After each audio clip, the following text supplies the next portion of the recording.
Hi guys. నిన్న జరిగిన చెన్నై ఇంకా లక్నో మ్యాచ్లో లక్నో విన్ అయింది భయ్య.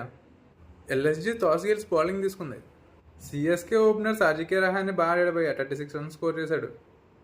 కానీ రవీంద్ర జడేజా నుండి ఒక మంచి హాఫ్ సెంచరీ చూసాం భయ్య. నిన్న 57 రన్స్ స్కోర్ చేశాడు. మోయిన్ అలీ నిన్న లాస్ట్లో 3 హ్యాట్రిక్ సిక్స్ కొట్టాడు భయ్య. ధోని ఈ సీజన్ చాలా బాగా ఆడుతున్నాడు భయ్య. లాస్ట్ 2 సీజన్స్ కంటే 9 బాల్స్లో 28 రన్స్ స్కోర్ చేశాడు. దాంట్లో 2 సిక్సెస్ 3 ఫోర్స్ ఉన్నాయి. సూపర్ నాక్ ఆడాడు భయ్య నిన్న. ఓవరాల్ సిఎస్కి 20 ఓవర్స్లో 176 రన్స్ స్కోర్ చేశారు భయ్య 6 వికెట్ లాస్కి. నిన్న ఎల్ఎస్జీ బ్యాటర్స్ బాగా ఆడారు భయ్య. ఓపెనర్స్ ఇద్దరు క్వింటన్ డికాక్ ఇంకా కేఎల్ రాహుల్ ఇద్దరు కూడా సరిపోక హాఫ్ సెంచరీ చేసుకున్నారు. క్వింటన్ డికాక్ 43 బాల్స్లో 54 రన్స్ స్కోర్ చేశాడు భయ్య. కేఎల్ రాహుల్ ఒక సూపర్ నాక్ ఆడాడు భయ్య. 53 బాల్స్లో 82 రన్స్ స్కోర్ చేశాడు. నిక్లస్ పురాన్ ఒక మంచి ఫినిషింగ్ ఇచ్చాడు భయ్య.